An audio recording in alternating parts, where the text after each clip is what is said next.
네. 오늘은 이제 성경에 대해서, 오늘부터는요, 약간 이론이에요, 이론. 무슨 론 하는 거 있잖아요. 이제 그런 것들로 이제 쭉 나가게 될 텐데, 오늘은 성경에 대한 구조를 먼저 살펴보고 나아가도록 하겠습니다. 우리는 이미 구약 성경을 다 마무리했고, 또 신약의 복음서까지도 다 마무리를 했습니다. 그리고 이제 이 성경 오늘은 이제 유대인의 성경 구조와 한국인의 성경 구조의 약간의 차이점을 다루고 각각의 특징들을 또 알아보고 또 외경과 위경에 대한 이야기 잠깐 나누고 또 이제 그 다음 페이지로 넘어가도록 하겠습니다.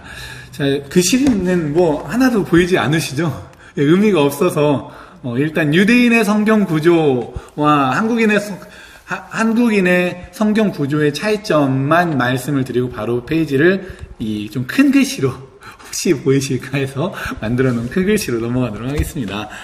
일단 유대인의 성경 구조와 유대인의 성경은 우리의 구약 성경과 번수가 똑같습니다.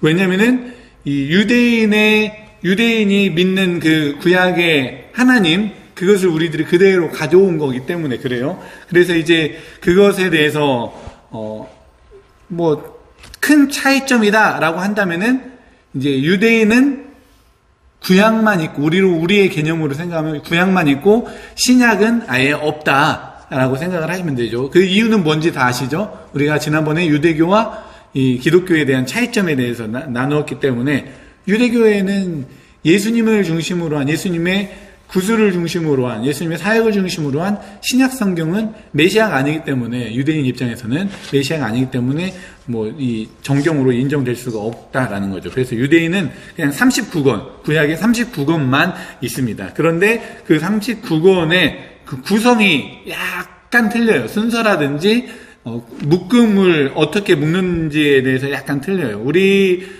지금 B 그림을 보시면은요, B 그림 한국어 구약 성경을 보시면은, 물론 잘 안 보이시겠지만, 우리는 주로 이 역사서로 쭉 처음부터, 나아가고, 에스더까지 나아가죠. 그리고 이제 시가서, 그리고 선지서, 이렇게 나눠진다라고 볼 수가 있어요. 역사서, 시가서, 선지서. 그런데 그거에 비교해서 유대인의 성경 구조는 율법서를 모세 오경으로 이야기를 하죠. 율법서, 토라라는 말 많이 들어보셨나요? 토라, 율법서입니다. 율법서. 유대인의 율법서는 모세 오경이에요. 모세 오경. 그리고 이제 선지서, 네헤림이라고 하는 이 선지서는 뭐 우리가 생각하는 그 선지서에서 딱 한 가지, 다니엘서만 빠집니다. 다니엘서는 선지서로 보지 않고 약간 묵시문학으로 이렇게 보는 그 경향을 유대인의 성경 구조에는 많이 나와 있기 때문에 선지서는 우리가 가지고 있는 선지서 13가지가 아니라 12개, 12개만 15개. 아니, 16개인데? 네.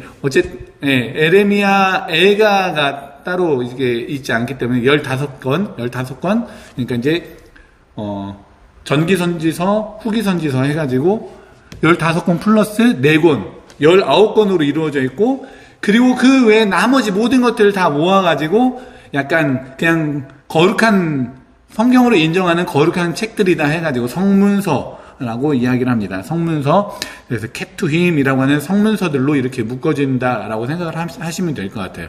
이렇게 말씀을 드려도 우리한테는 별로 이렇게 와닿지 않는 것이 우리하고 유대교하고는 크게 뭐 이렇게 막 연관 지어지지 않기 때문에 그런 것 같아요. 그래서 그냥 율법서, 선지서, 그다음에 성문서로 이렇게 나누어지는데 그거보다는 이제 우리가 좀 초점을 맞춰야 할 거는 이제 우리의 구약 성경, 신약 성경이 아니겠습니까?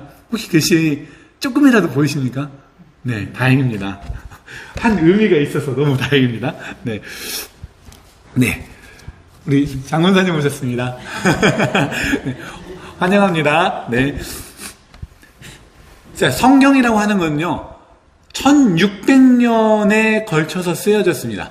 1600년에 걸쳐서 쓰여졌고, 최소 40명 이상의 손을 거쳐서 쓰여졌습니다. 저자가 40명 이상이 됩니다. 그리고 구약 39권, 신약 27권으로 이루어져 있습니다. 그리고 이제 구약은 뭐 거의 대부분이 히브리어로 쓰여져 있고 뭐 가끔씩 아람어가 등장을 하기는 하지만 주로 히브리어라고 생각을 하시면 되겠습니다. 그리고 신약 성경은 어떤 언어입니까? 신약 성경이 생겨나던 시대에 영향을 받아서 헬라어로 주로 쓰여졌다라고 보시면 되겠습니다. 특히 이제 구약 성경 같은 경우는 BC 900년경부터 BC 900년이 아니라 이 BC 1400년부터 400년까지, BC 400년까지 약 1000년에 걸쳐서 죄송합니다. 뭔가 좀 이상한데. 네. 그렇게 할 때 쓰여져 있고요. 그리고 또 오늘 또 이제 다루고자 하는 것 중에 하나는 뭐냐면은 외경과 위경이에요. 뭐 깊이 들어갈 수 있는 부분들은 아니에요. 이것이 우리한테 어떤 유익이 특별히 있지 않기 때문에 깊이 들어가진 않겠지만 외경과 위경에 대해서 무엇인지만 잠깐 알고 들어가기를 원합니다. 외경과 위경. 예, 외경, 위경이에요. 외경, 위경. 그거와 대비되는 단어로는 정경이 있습니다. 정경. 그래서 우리는 성경을 우리는 이제 39, 27, 39권과 27권으로 이루어진 이 66권을 소위 정경이라고 합니다. 정경은 정통한 책, 오리지널 책. 그래서 이 정경만을 우리들이 인정을 하는 거예요. 하나님의 말씀으로 딱 인정을 하는 것이 이제 기독교, 개신교의 그런 성경이라고 볼 수가 있습니다. 그러면은 외경이라고 하는 건 뭐냐? 외경이라고 하는 거는 이 외경을 알기 위해서는 정경이 어떻게 만들어졌는지에 대해서 잠깐 알면은 좋을 것 같아요. 이 정경이 되는 그런 기간들은 여러 시대에 걸쳐서 쭉 이제 성경이 만들어진 것들이 나중에 발견이 됐을 거 아니에요? 그러면 이 성경 어떻게 발견이 됐을까요? 어떻게 발견이 됐냐? 사람들이 최선을 다해서 기록을 했기 때문에 발견이 된 거예요. 그럼 누가 기록을 했느냐?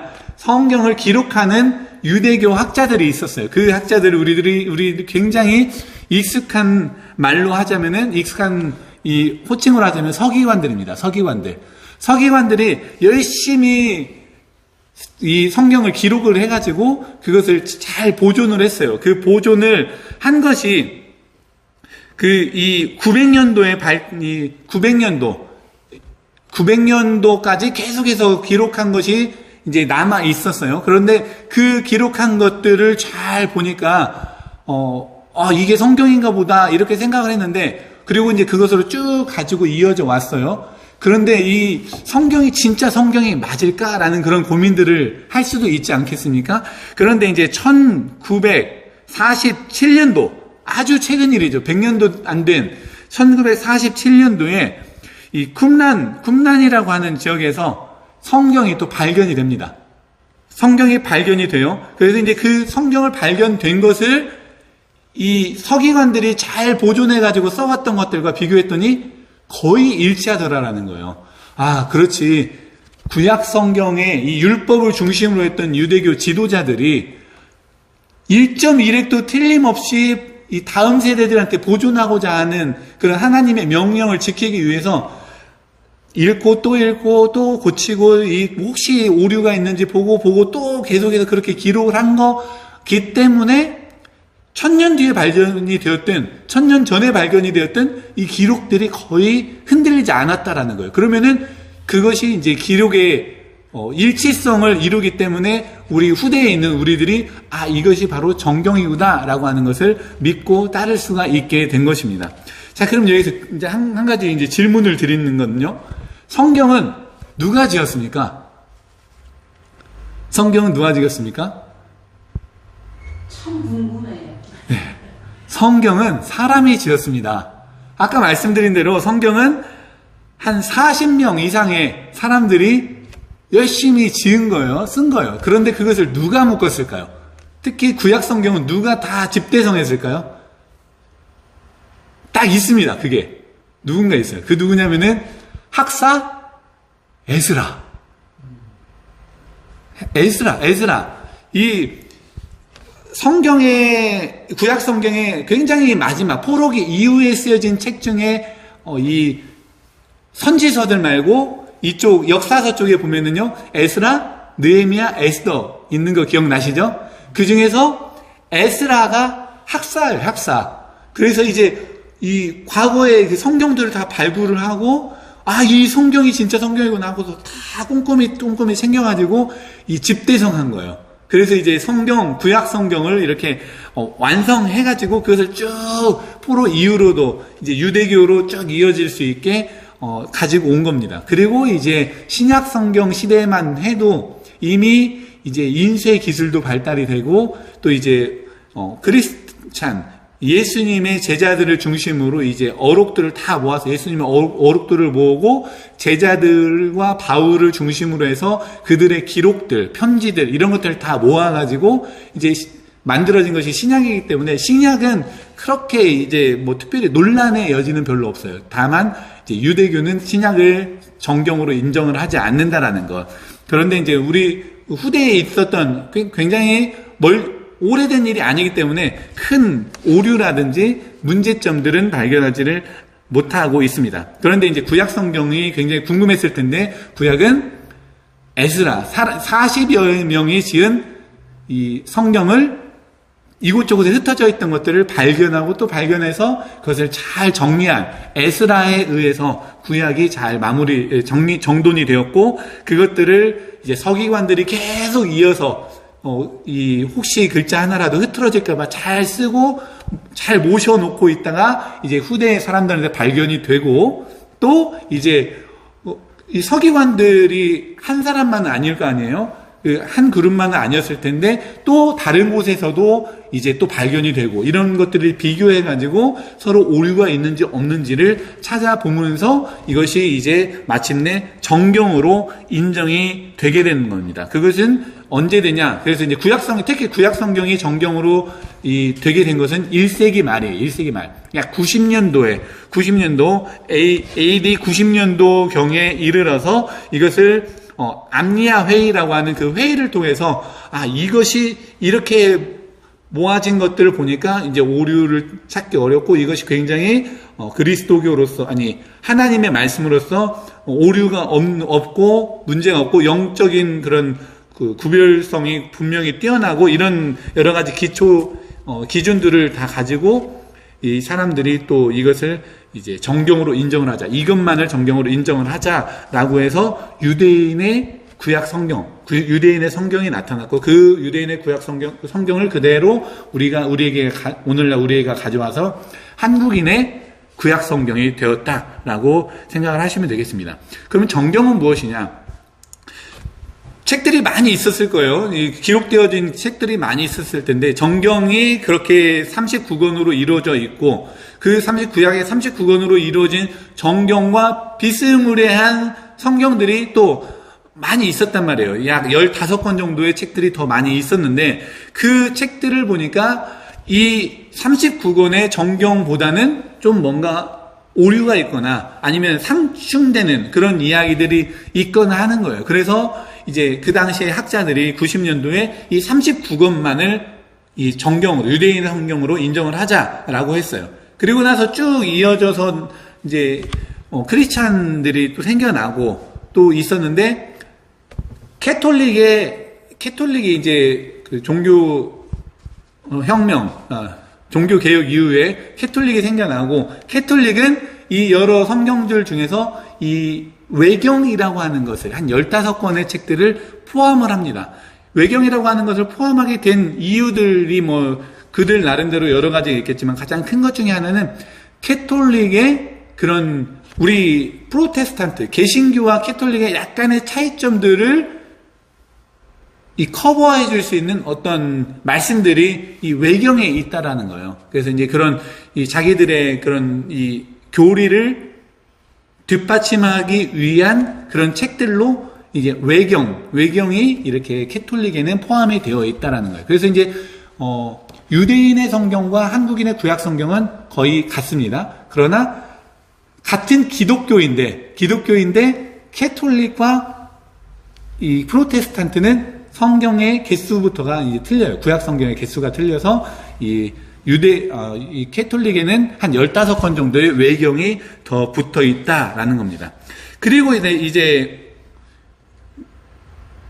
위경이라고 하는 것이 있어요. 위경이라고 하는 것은 무엇일까요?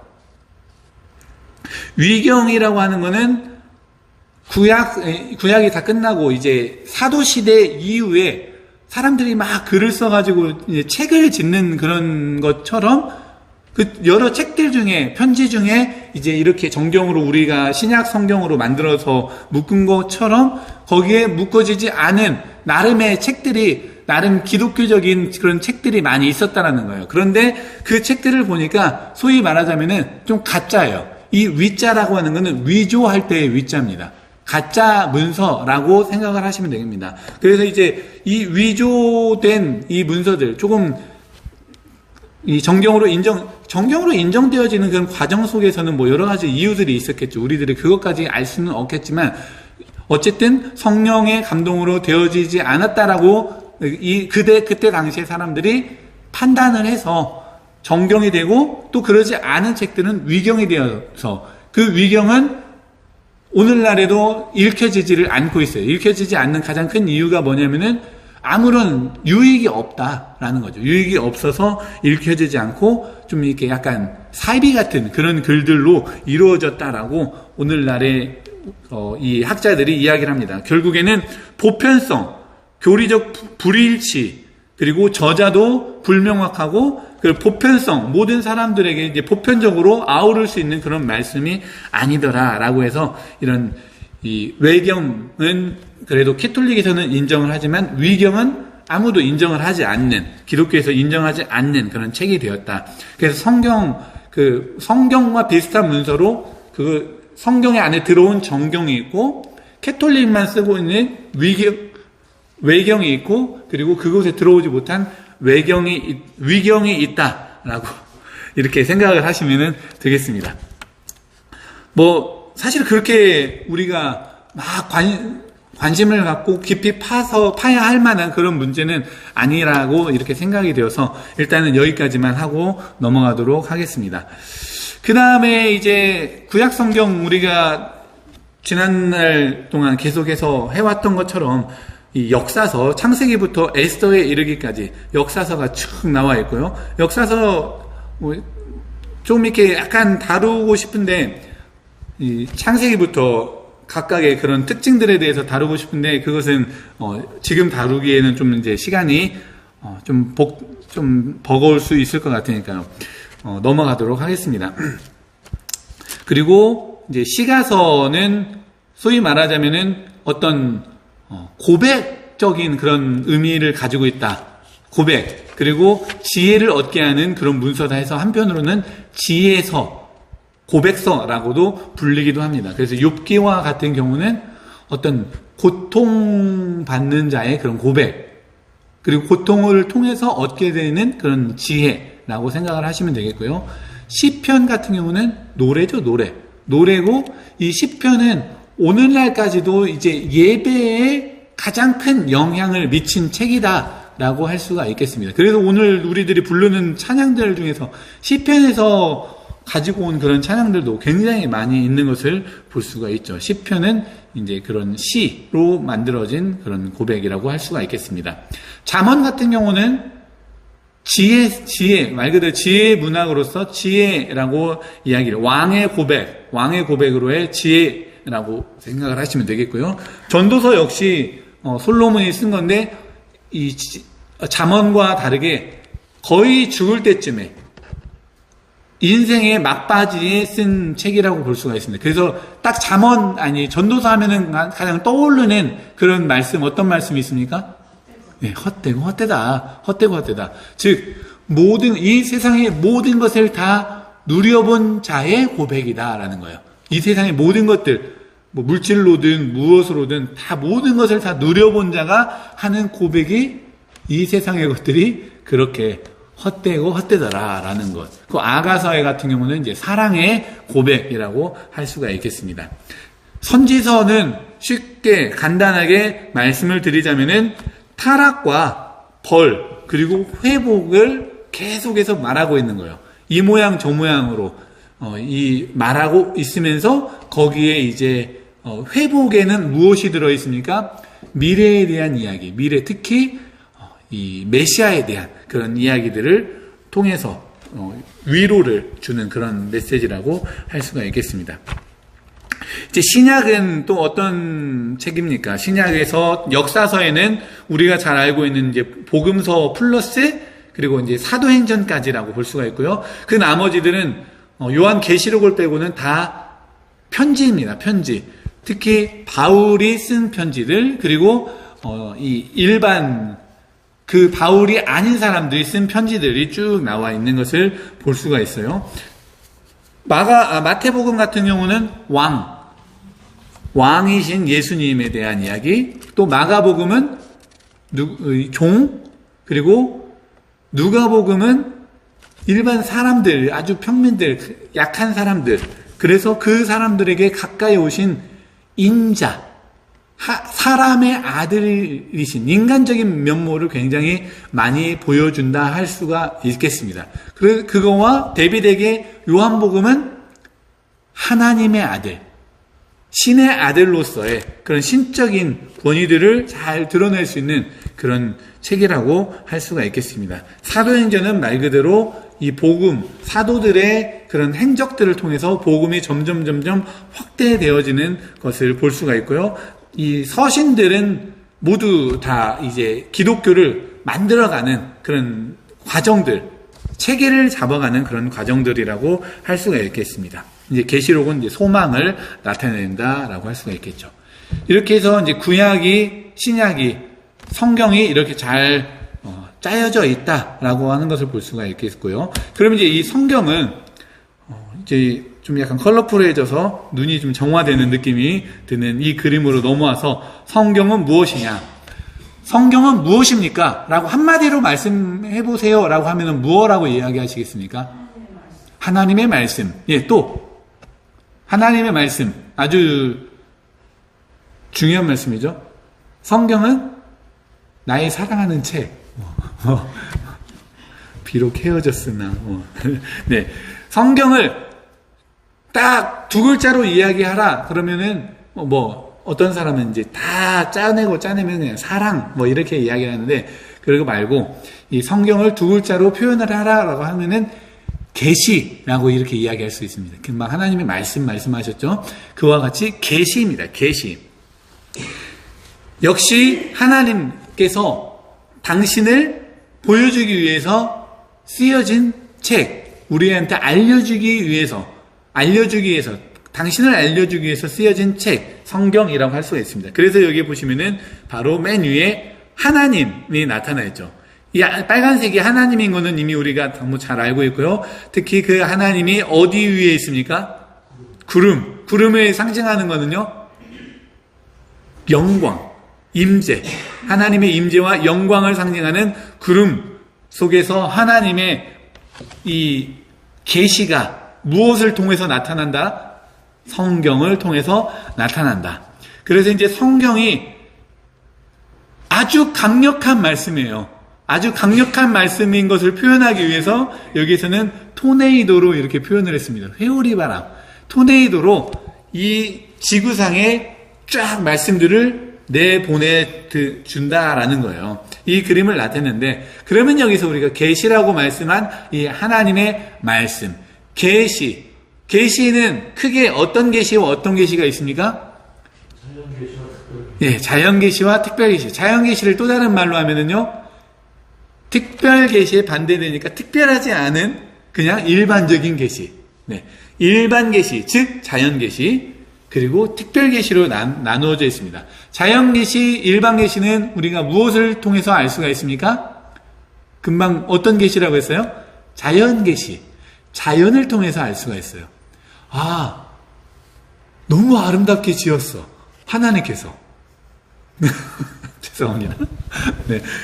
그래서 이렇게 아름답고 정교하게 지을 수 있는 것은 사람이 할 수 있는 일이 아니야. 하나님이 정말 계신 거야. 라고 하면서 사람을 통해서 하나님을 발견할 수가 있어요. 이 사시사철을 보고서 하나님을 발견할 수 있어요. 저 온 세계 만물을 보고서 하나님을 발견할 수가 있고, 우주, 정말 끝도 없는 이 우주, 캐면 캘수록 이것은 사람이 할 수 있는 일이 아니야 라고 고백할 수밖에 없게 만든 그 계시, 그게 바로 자연 계시요, 일반적인 그런 삶에서 나타나는 계시라고 할 수가 있습니다. 그와 함께, 그 자연 계시와 함께 특별 계시는 무엇입니까? 우리에게 주어진 말씀이다라는 거예요. 성경. 이 성경은 우리에게 특별하게, 우리에게, 인간에게만 주어진, 특별하게 주어진 그런 계시다라는 거예요.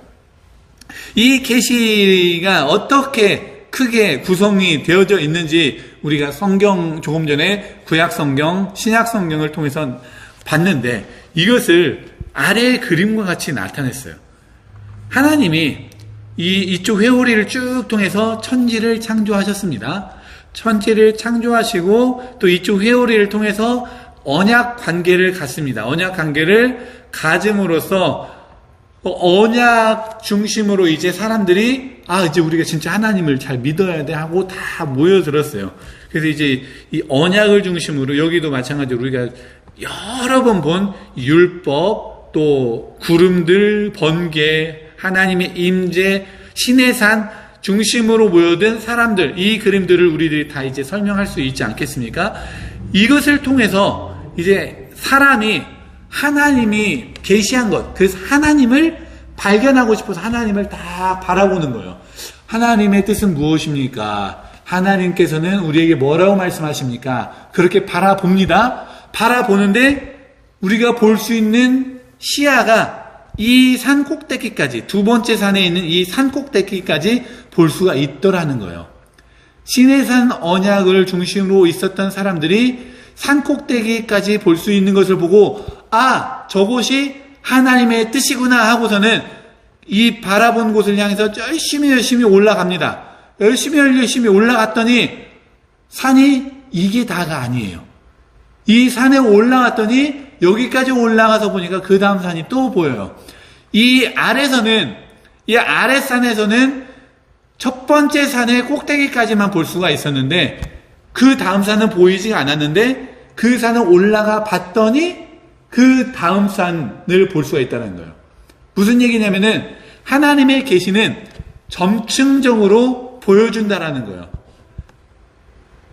이 산에 올라가서 산이 한 겹이 아니네, 여러 겹이네. 이 산에 올라갔으니까 다시 저 산을, 더 높은 곳을 향해서, 하나님의 뜻을 향해서 다시 한번 가보자 하고 잠깐 내려갔다가 다시 그 산을 올라갑니다. 이 산에 올라가면 하나님의 온전한 뜻이, 완벽한 뜻이 있겠지 하고 딱 올라갔습니다. 올라갔더니 올라가서야 비로소 그 다음에 높은 산이 또 보이더라는 거예요. 여기보다 더 높은 하나님의 뜻. 그렇게 해서 점점 하나님의 뜻에 가까이 가게 되는 것이 하나님이 자신을 보여주는 계시의 방법, 점증적인 방법이라고 할 수가 있다는 거죠. 자, 그러면은 그렇게 해서 우리가 그 산을 넘고 산에 올라가서야 비로소 그 다음 산을 넘어가고 그 산에 올라가서야 그 다음 산으로 올라갈 하나님의 계시를 발견하고 그곳에서 누구를 발견하게 됩니까? 예수 그리스도를 발견하게 됩니다. 재미있는 거는요, 예수님이 여기에서 당신을 완전히 보여주시고 그 다음에 승천하십니다. 승천하시고 하나님의 뜻은 계속해서 이루어집니다. 자, 이런 거예요. 모세가 예수 그리스도를 더 잘 알고 있었을까요? 아니면 이사야가 예수 그리스도를 더 잘 알고 있었을까요? 좀 더 쉽게 얘기하겠습니다. 모세가 지은 모세오경에 예수님이 더 구체적이고 상세하게 드러나 있습니까? 이사야서에 더 그렇게 드러나 있습니까? 이사야서에 드러나 있어요. 왜냐하면 모세의 이야기를, 예수님의 이야기를 다 받아들이고 또 하나님의 또 다른 계시들을 다 붙여서 더 하나님의 계시를 더 이사야가 많이 알게 된 거예요. 자, 그러면 이사야가 더 많이 알고 있습니까? 예수님의 제자들이 더 많이 알고 있습니까? 예수님의 제자들이. 이사야서에 나와 있는 예수님의 모습들, 하나님의 뜻을 더 모아서 신약 시대에 와가지고 하나님의 모습이 이게 진짜 하나님의 모습이구나 해가지고 실제로 눈으로 본 하나님 예수 그리스도를 증거하게 되는 거예요. 점점 시대가 갈수록 하나님의 뜻을 더 알게 되는 겁니다. 그 전에는 몰랐어요. 그런데 예수님의 제자들이 더 많이 알까요? 우리가 더 많이 알까요? 우리가 더 많이 안다는 거예요. 예수님의 제자들 분명 그들이 경험하고 그들이 다 글을 지었지만 그 모든 글들 우리에게 계시되어져 있기 때문에, 그리고 2000년간 쌓여진 하나님의 계시들을 우리들이 수많은 믿음의 선배들과 고난들과 전쟁들과 또 회복과 사랑들을 통해서 쌓여서 오늘날 우리들은 그들보다 더 높은 하나님의 뜻을 알 수 있는 경지에 이르러 있다는 거예요. 그러면 우리가 더 많이 할까요? 우리의 후대의 사람들이 더 많이 할까요? 우리의 후대의 사람들은 더 쌓여져 있는 그 뜻으로 하나님의 뜻을 분별하고 판단하고 그것을 향해서 달려갈 거다라는 겁니다.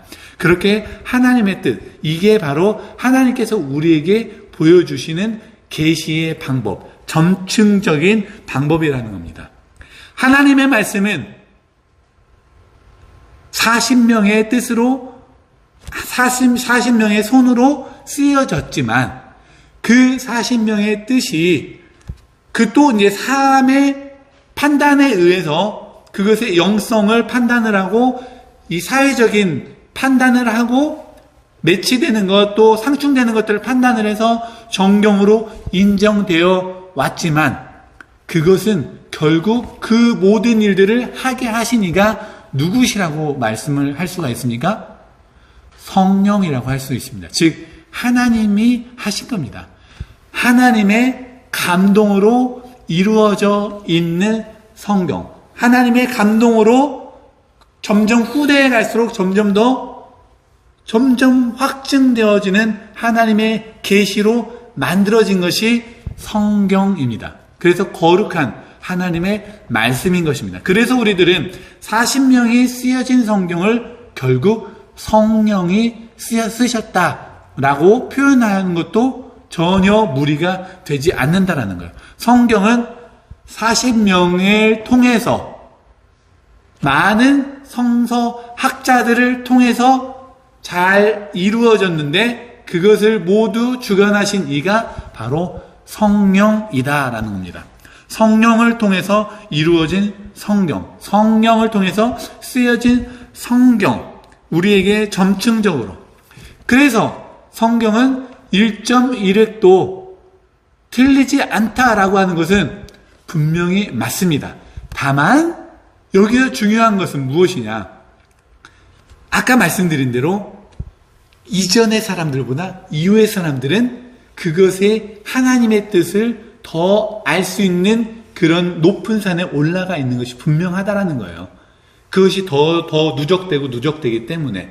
그래서 하나님의 뜻은 분명히, 계시는 분명히 성경을 통해서 우리에게 충분하게, 완벽하게, 완전하게 주어졌지만 그것을 이해하는 사람의 지혜는 갈수록 더 누적되어진다라는 거예요. 그렇기 때문에 그 완전 무오한 오점이 없는 성경을 이해하고 해석하는 데는 시대가 갈수록 조금씩 변화되어질 수 있는 것을 우리들이 기억하셔야 합니다. 성경은 무오합니다. 확실해요. 성경에 그렇게 쓰여져 있어요. 1.1획도 빠짐없이 무오합니다. 오류가 없는 성경이지만 그것을 이해하는 우리의 지혜나 더 쌓아진 하나님의 계시는 갈수록 점점 더 완성되어진다라고 하는 것을 우리들이 성경이라고 하는 과정을 통해서, 성경이라고 하는 단원을 통해서 우리들이 이해할 수 있어야 할 줄로 믿습니다. 오늘은 여기까지 하겠는데요. 혹시 궁금하신 것,